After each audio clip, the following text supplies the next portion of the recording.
Welcome to Nava Disha Tech Learning. Today we are breaking down Chroma. It's an important idea in RAG. So, what is Chroma? Chroma is a lightweight open-source vector database popular for local RAG development. It's one of the core ideas in RAG.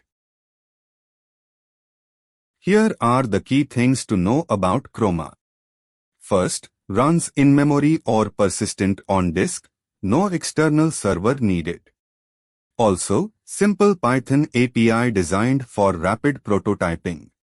Another key point, supports metadata filtering and basic hybrid search.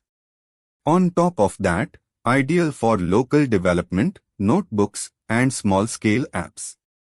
Finally, often used in tutorials and early RAG experiments. And that's Chroma in simple terms. Come back for another RAG concept tomorrow.